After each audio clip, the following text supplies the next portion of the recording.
look over there and you see that mountain, the mountain range way in the distance. You see that dip, that biggest dip, they call that a saddle. Right there, June 25th, 1876. Custer and his Crow Scouts were in that saddle there. And they were looking for Grandfather, who was camped right down here. And those Crow Scouts, they seen the smoke from the fires, and they told Custer, that's where Sitting Bull is, Grandfather. Long had the armies sought him, but never caught him. Sitting Bull was Merlin, a shaman and a prophet, but also a samurai, the ultimate warrior, the lance and shield of the Sioux, against the Wasishus, the White Ones. This white nation destroys all in its path. My brothers, should we submit? Or should we tell them, first kill me before you take possession of my homeland?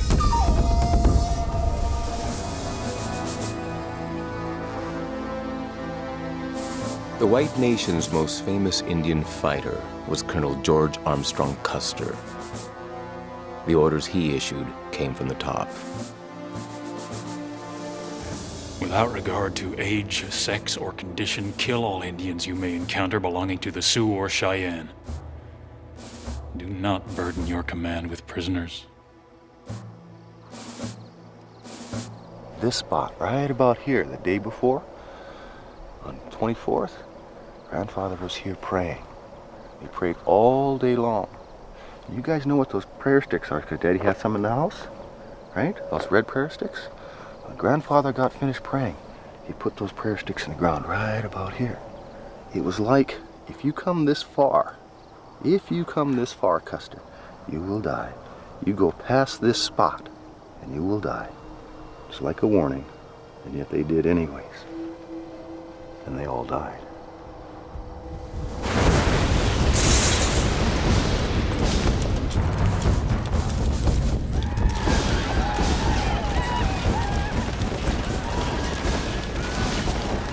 This was the Iliad of America, the Great Sioux War.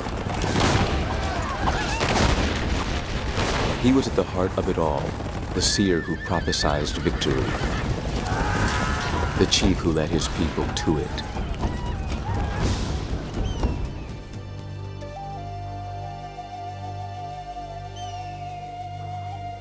The Little Bighorn became the most famous Indian victory in history, but for the First Nations, it led to defeat, dispossession, and tragedy. On his shoulders, he bore it all, defiantly. He was Lakota, and they said always, Hokahe, this is a good day to die.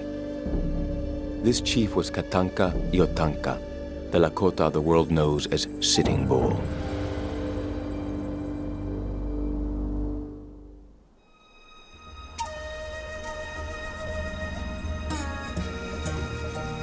Sitting Bull was born in this valley of the Dakota Hills, probably in 1831. He would die here too. His family is still here.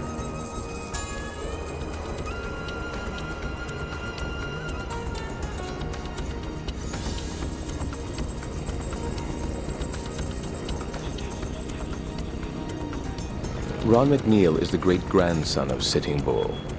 He calls himself an educated bum. He's much more than that.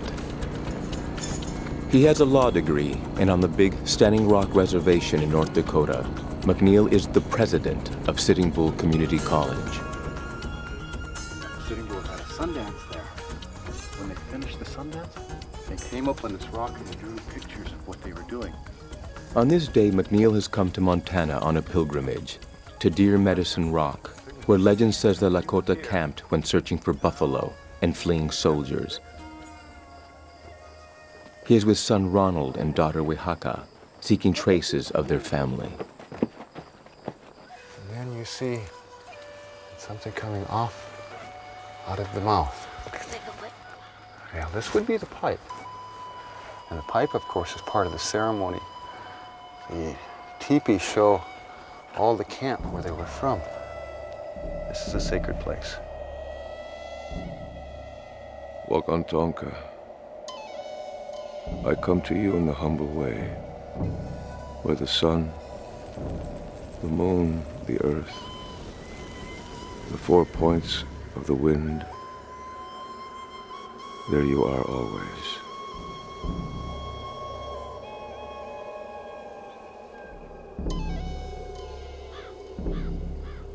Daddy, look at that one. This sign here is a buffalo's head, and its back arched down, and it's sitting. That's Grandpa Sitting Bull's signature.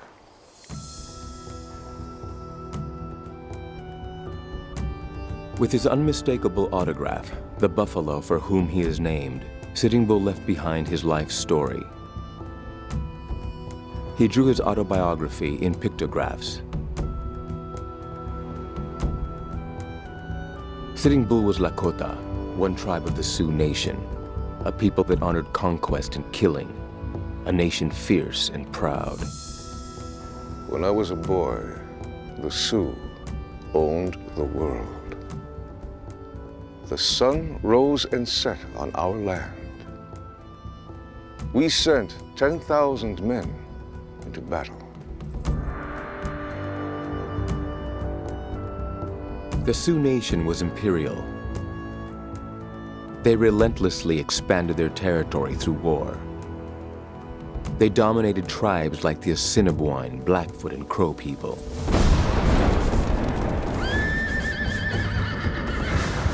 As a teenager, Sitting Bull was expected to prove his manhood by chasing down a traditional enemy like a crow. When he got close enough to kill him, he didn't, but reached out and touched him with a coup stick.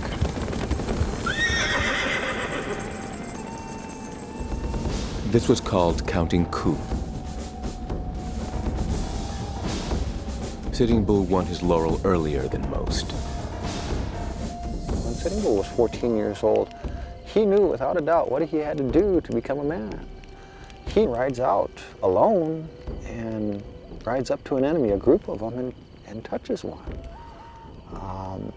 But to try to, for me, that was who he was for the rest of his life. For Sitting Bull and the Sioux, even more important than war was the hunt.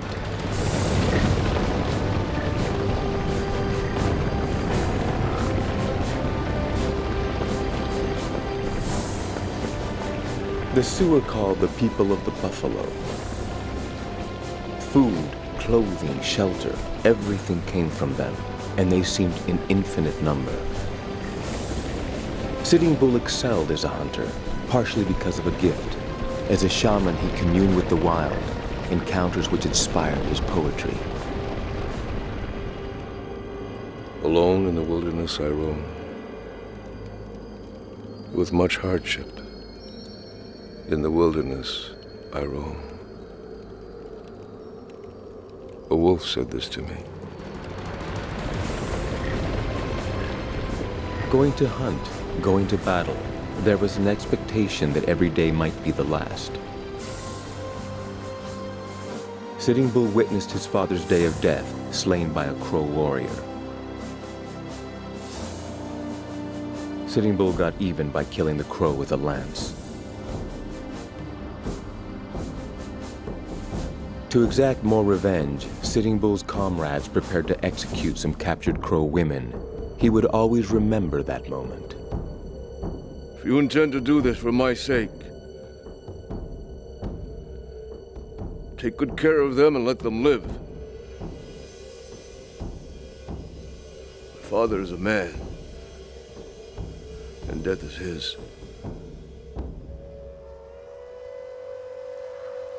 Mercy, courage, charisma, feathers in his cap. Each new eagle plume representing a coup. His renown grew.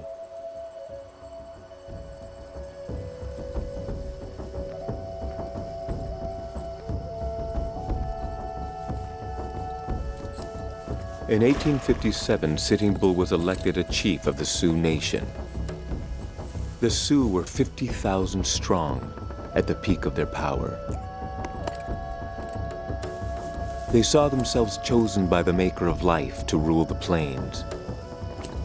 But now they were encountering another people who believed themselves chosen by God to rule America.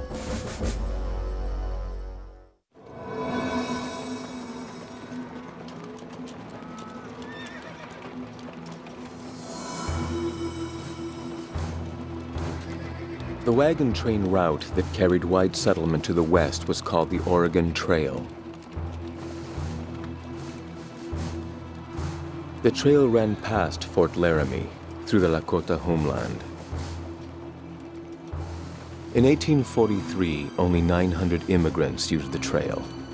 By 1850, there were 55,000. Sitting Bull saw trouble coming. Hear me, my friends. We now have to deal with another people. Small and feeble when our forefathers first met them. But now, great and overbearing. A confrontation was coming. In Congress, there were voices of moderation, arguing that the Indian nations of the Great Prairie should be dealt with through a policy of peace and compromise. But on the frontier and inside the United States Army, there were few who believed in anything but war. One general came to embody the hard line, the commander of the United States Army, William Tecumseh Sherman. I have no hope of civilizing the Plains Indians. One thing is demonstrated. Either the Indians must give way, or we must abandon all west of the Missouri and confess that 40 million whites are cowed by a few thousand savages.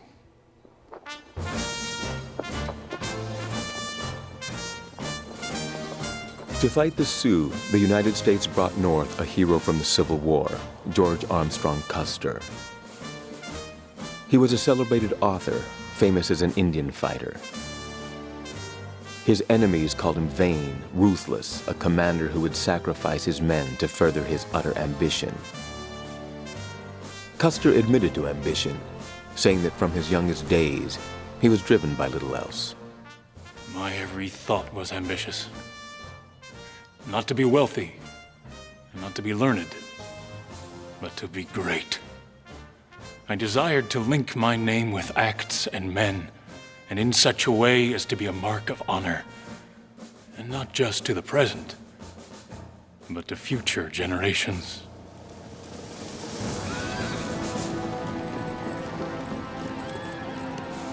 On the frontier, Custer took command of the 7th Cavalry. It was a unit of Civil War veterans and roughnecks, a kind of foreign legion where if you were desperate enough to join, no questions were asked. Drinking was part of the life. They laughed at Indians who drank too much, but many were drunk themselves. They called the Sioux and Cheyenne red niggers. Custer was of the same mind. He wrote his wife Libby he would be killing time by killing Indians.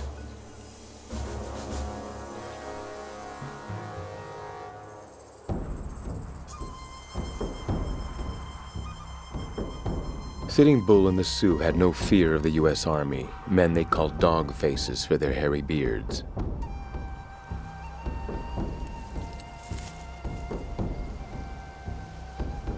They were confident if they lived a good life, kept in touch with the everywhere spirits, then they could not be beaten. They had reason for confidence. Time and again they outfoxed the army. They were a guerrilla force that refused to stand and fight.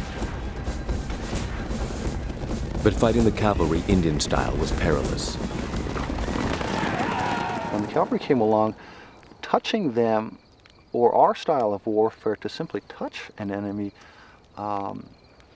didn't lend itself too well to fighting the cavalry, because when you came in to touch them, well, they'd shoot you. Sitting Bull tried to put a stop to this dangerous game, saying there was no honor in fighting the cavalry. And the only way that you can stop these young warriors from doing that is to show them that you're even braver than they are. Sitting Bull on this particular occasion, dismounted his horse, walked out within gunshot range,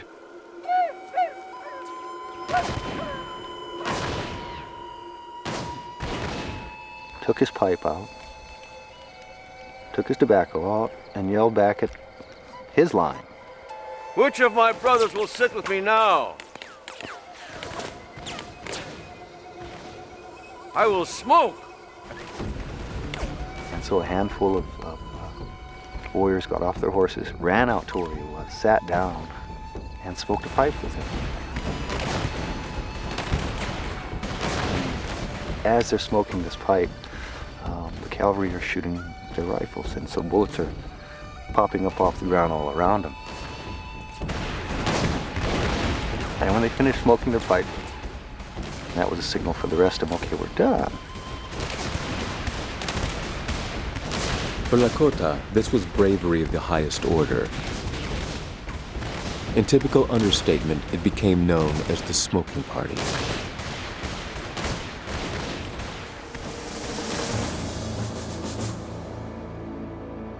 For generals who had fought and won a bloody civil war, war was never a party, never a game. Sherman was infamous as the commander who burned Atlanta and made war on civilians in the American South. War is hell. War is cruelty, and you cannot refine it. You might as well appeal against a thunderstorm as against the terrible hardships of war.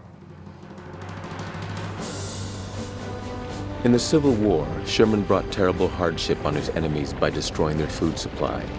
Here, he was frustrated. He and Custer were fighting a guerrilla army that never lacked for food.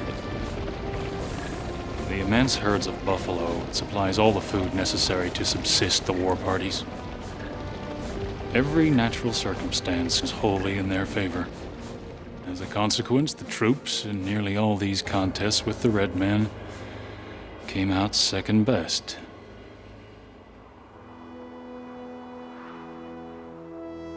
Finally, after repeatedly coming out second best, U.S. authorities decided on a truce. In 1868, General Sherman was dispatched to Fort Laramie to lead peace negotiations. He was biding his time, openly contemptuous of a peace process imposed by Washington. The Indians got on a big drunk and are not now in a condition to hold their talk. Indians are funny things to do business with. The more I see them, the more I'm satisfied that no amount of sentimentality can save them the doom in store for them.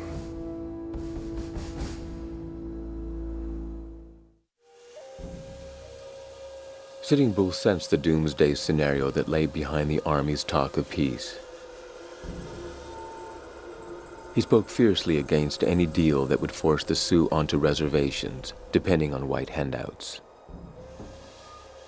Look at me. See if I am poor, or any of my people either.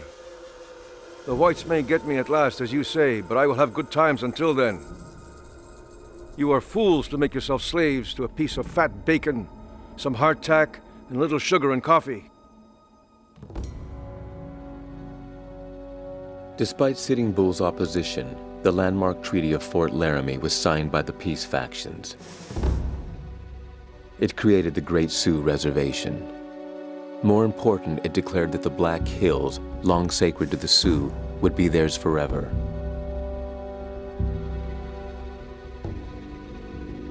But as he signed, Sherman had a warning for the chiefs.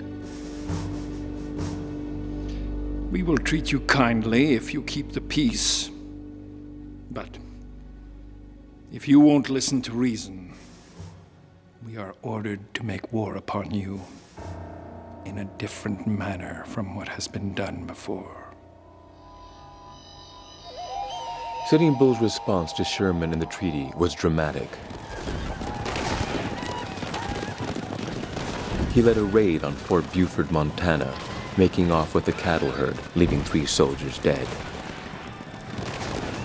There were other raids, not big, but enough to give the Army the pretext for the new kind of war threatened by Sherman.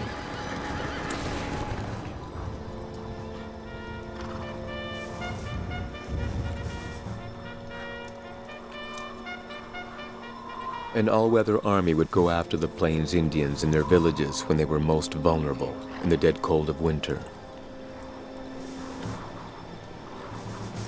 George Armstrong Custer and the 7th Cavalry received their marching orders: seek out and destroy the Sioux and Cheyenne. Unable to catch Sitting Bull, they went after easier prey. In Oklahoma, they found a village of peaceful Cheyenne at a place called Washita. Dawn, the 27th of November, 1868.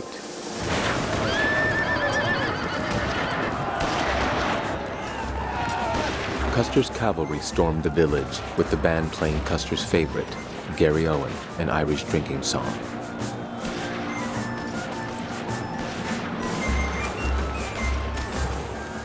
As women and children poured from the teepees, charging cavalry slashed them with sabers and shot them down in the snow.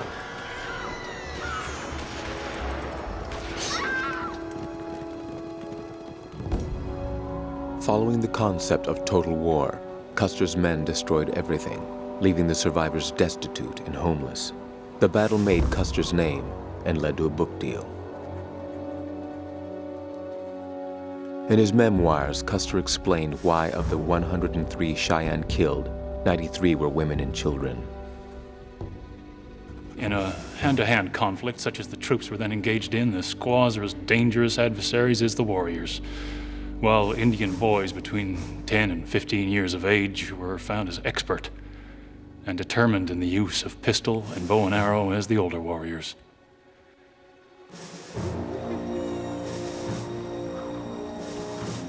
After the battle, some 50 women and children were rounded up by Custer and marched back to Fort Abraham Lincoln. As was the custom of his 7th Cavalry, Custer took one of the women for his own use.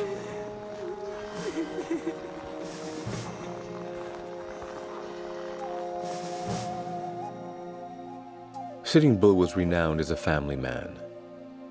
He felt a growing wrath over this war on women and children, especially by a society that called all Indians thieves, drunks, and red savages. What white woman was ever captive or insulted by me? Yet they say I'm a bad Indian. What white man has ever seen me drunk? Who has come to me hungry and left unfed? Who has seen me beat my wives or abuse my children? What law have I broken? Is it wrong for me to love my own? Is it wicked for me because my skin is red, because I am a Sioux, because I was born where my father lived, because I would die for my people and my country?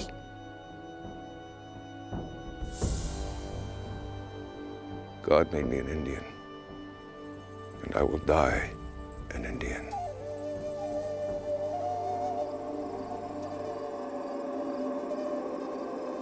The only good Indian I ever saw was dead, declared an army commander.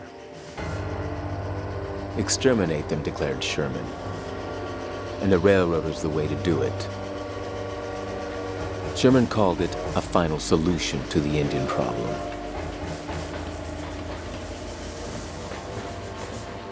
The railroad did it all.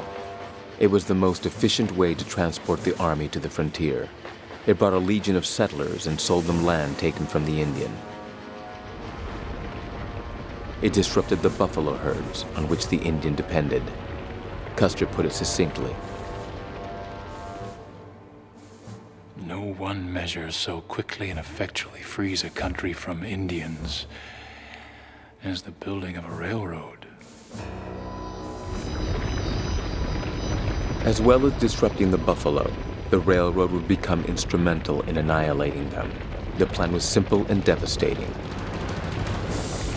To eliminate roaming Indians, eliminate the buffalo, all of them, all the estimated 40 million.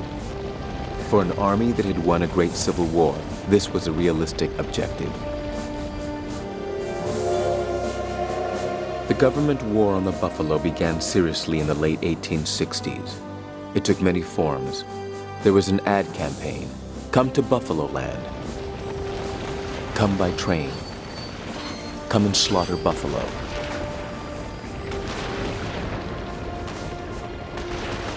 General Sherman declared the campaign should have an international flavor.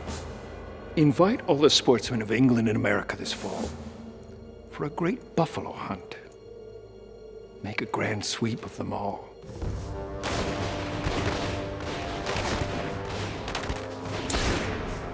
The killing gathered momentum. The leather was so valuable, hides were now worth half the weekly wage of a factory worker. Hunters came by the thousands, slaughtering under U.S. Army protection. Professionals like Frank Mayer could kill 300 a day. The Army officers in charge of Plains operations encouraged the slaughter of the buffalo in every way possible. Part of this encouragement was of a practical nature, which we appreciated. It consisted of ammunition, free ammunition. All you could use, all you wanted, more than you needed.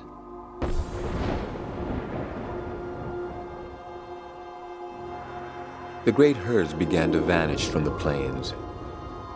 Everywhere there were rotting corpses, great piles of buffalo skeletons.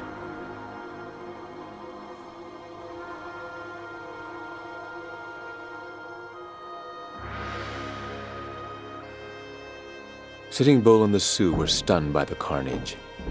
He described the country as poisoned with blood. And he said, "You call us savages?"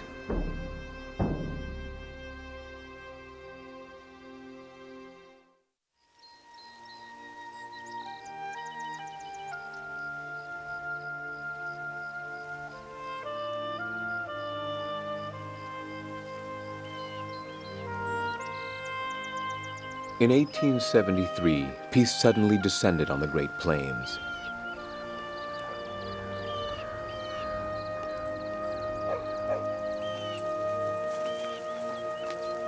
Sitting Bull returned from scouting mystified. He brought tidings that the railway had stopped construction, that new settlers were few and far between. Sitting Bull and the Lakota concluded that the Maker of Light had delivered them from the white man. In Indian country, it was a new day. Behold, my friends, the spring has come. The earth has joyfully received the embrace of the sun. And soon we will see the result of their love. It is through this power that we too have our being.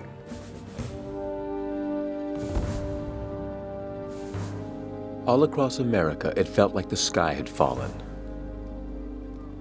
If God played a role, it was the God of market forces. For the banks had failed, the stock market crashed, the railways bankrupted, and millions were out of work. It was the panic of '73. At the White House, President Ulysses S. Grant faced a crisis bigger than any battle he generaled in the Civil War. To refinance America, Grant decided the economy needed a massive infusion of gold. Grant issued orders to search out gold where it had never been sought before.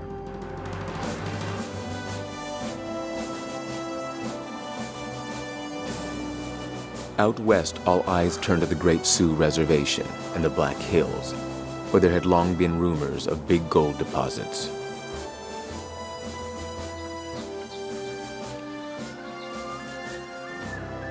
Majestic, bountiful, the hills were sacred to Sitting Bull and the Lakota. The Fort Laramie Treaty forbade whites from even passing through. But Custer's 7th Cavalry was ordered to invade the mountains with a massive force. 110 wagons, 1,200 men. Custer even brought his own photographer.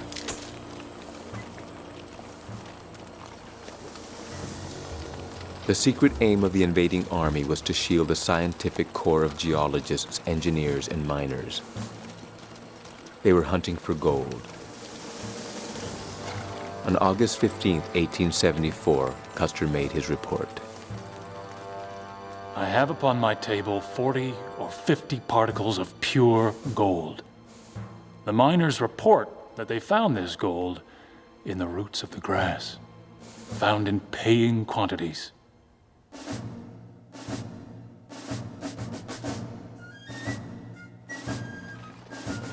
On Indian land, a gold rush got underway. In defiance of the Treaty of Fort Laramie, 15,000 gold miners occupied the Black Hills. In response, a summons went out to the Indian nations of the Great Plains, a call to arms from Sitting Bull. We must stand together, he said, or they will rub us out separately. Only 7 years ago, we made a treaty, guarding the Buffalo and the Black Hills. Now, they threaten to take it away from us. My brothers,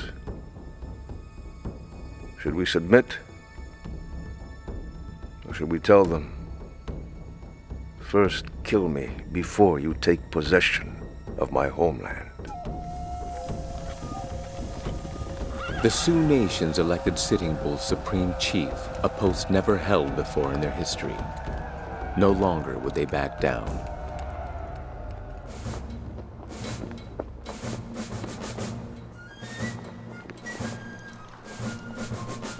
The United States tore up the Treaty of Fort Laramie and mobilized the army to seize the Black Hills by force. It became known as the Great Sioux War. The orders were clear: hunt them down and kill them.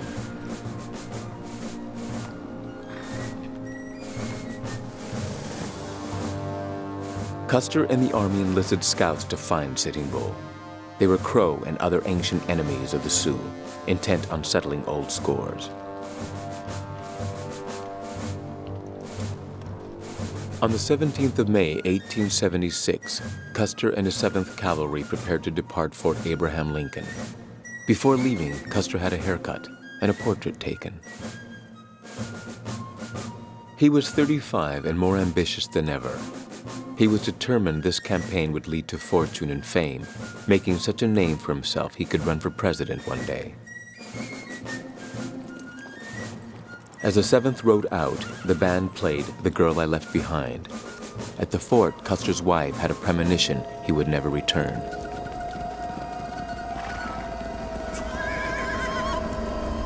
And they came up to this rock here. Sometime after, may have been a couple days later. In Montana, at a place called Deer Medicine Rock, the First Nations of the Great Plains prepared for war.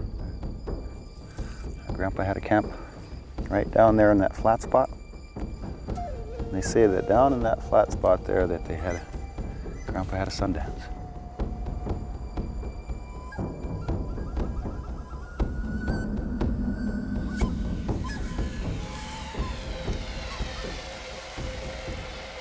It was June 14, 1876. The Supreme Chief of the Lakota started the Sacred Sun ceremony in a sweat lodge, praying for a vision of what was to come in the war. Would the people suffer? Could the soldiers be stopped? In the next stage of the Sundance, to bring the vision, Sitting Bull offered body and blood.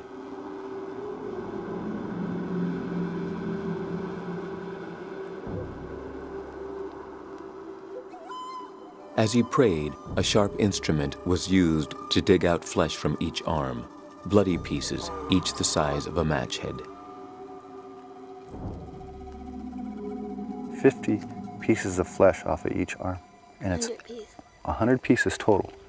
And they say that his arms dripped blood from the tips of his fingers as the blood came down. And then he danced in the sun.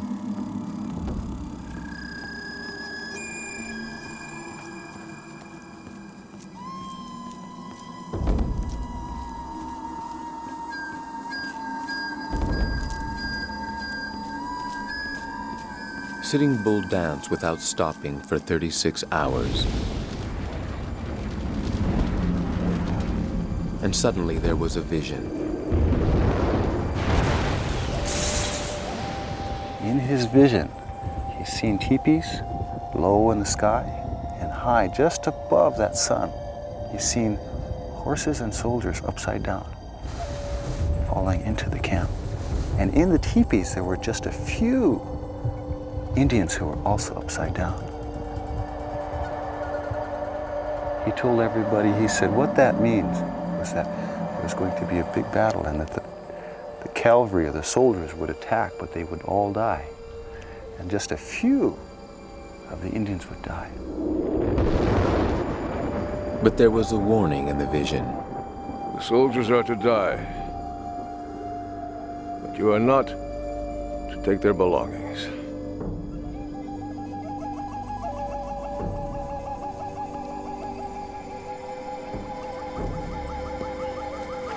For Sitting Bull and the Sioux, the vision was enthralling.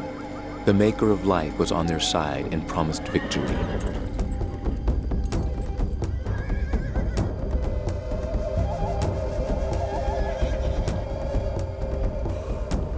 The Indian camp moved south to a river they called the Greasy Grass. The place was ancestral to the Crow people. They called it the Little Bighorn.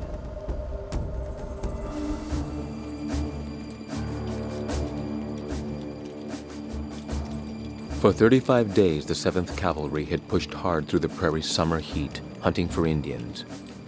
Now they found Sitting Bull's trail and were riding night and day. On Sunday morning, the 25th of June, Custer and his scouts climbed this distant mountain to reconnoiter. See that dip, that biggest dip, they call that a saddle? Custer and his Crow scouts were in that saddle there, and they were looking for Grandfather, who was camped right down here. And those Crow scouts, they seen the smoke from the fires, and they told Custer that's where Sitting Bull is, Grandfather. The Crow warned Custer that Sitting Bull's encampment was huge, more Indians than your soldiers have bullets. Custer dismissed their fears, saying there were not enough Indians in the country to whip the 7th Cavalry. The cavalry and their supremely confident commander began their ride into history. His only fear was that his quarry would escape.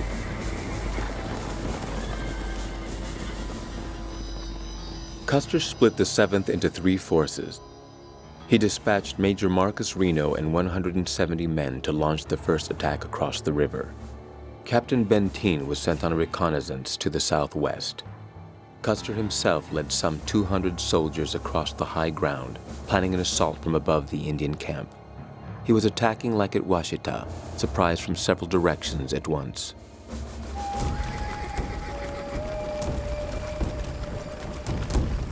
All the warnings about the size of Sitting Bull's army were true. The camp was immense, not only war factions of the Sioux and Cheyenne, but also peace factions enraged by the violation of the Black Hills. 1,000 teepees, 8,000 people, 1,800 fighting men. One of the biggest powwows in Plains history. That whole valley was full of teepees. Can you imagine that many teepees? Yeah. Oh yeah. You imagine the surprise on the cavalry's face when they came over the hill and they seen that many teepees. Too late, couldn't turn back.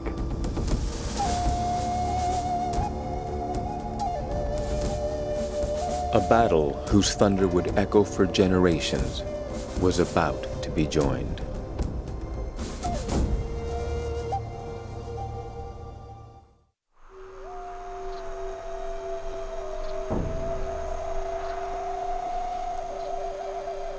It was a little after 3 in the afternoon. Sitting Bull heard the distant gunfire and the bugles. At his teepee, the Supreme Chief prepared for battle.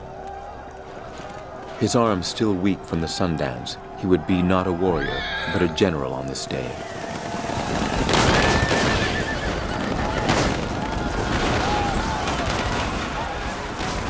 Major Reno's troopers rode up to the village, dismounted, and opened a steady fire at anyone that moved.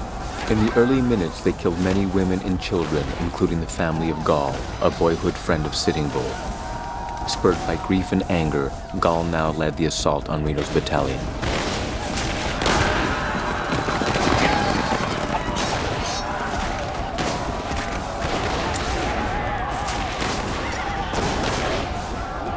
The ferocious Indian attack drove Reno's troopers backward toward the river. In the water, many cavalry were caught and killed.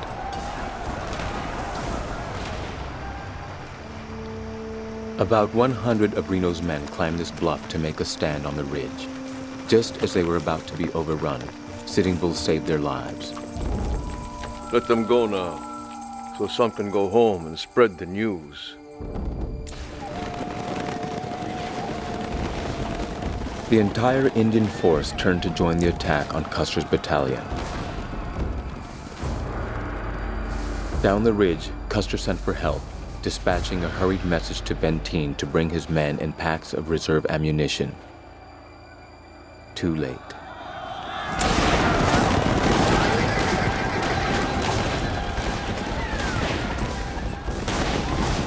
The critical assault was launched by Crazy Horse. He led a daring ride through the center of Custer's men. The soldiers all fired at once, but didn't hit him. Crazy Horse's charge broke the last organized resistance. Lakota say it became a hunt. The cavalry outnumbered perhaps 20 to 1, chased down and killed like buffalo.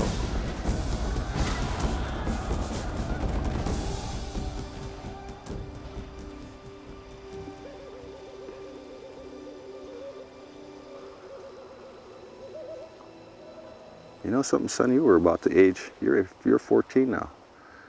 Most of the warriors who fought in this battle here were young, 13 to 18 years old. You'd have been coming up that coulee, up that ravine after these guys. Time to count coup. Maybe become a chief someday.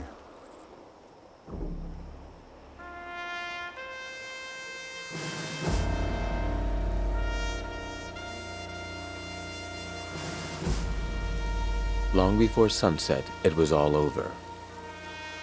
Custer and his battalion were all killed. The bodies were found scattered far and wide. Evidence command had broken down. That soldiers had panicked and run, at the end to be cut down almost at will. The Sioux and the Crows say some were drunk and some committed suicide. The last stand of legend was a myth.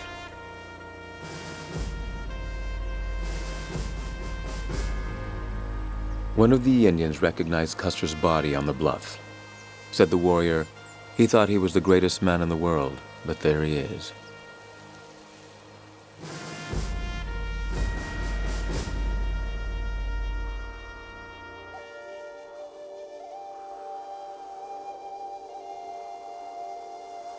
Sitting Bull's vision had foretold the battle and the victory. But the vision had also warned not to plunder the white soldiers' possessions. Ignoring Sitting Bull, the people took everything from the dead soldiers.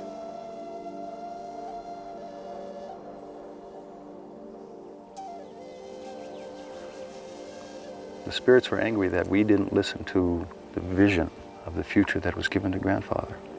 That is, that we would win that battle, and we did. But since we didn't listen to the spirits, and people took things from them, that we eventually lost the battle for all of our lands.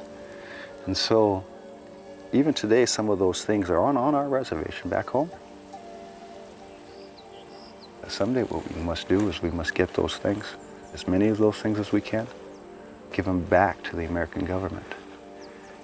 Some people believe that until that happens, that all this poverty that we live in now on the reservations, all the bad things that happen to us on the reservations will continue to happen until we give those things back.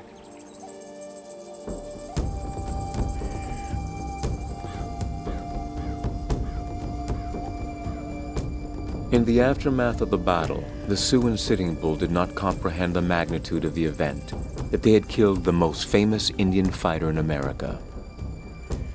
Now a humiliated U.S. Army would be hunting for them as never before, their destruction ruthlessly planned by Custer's comrades and commanders.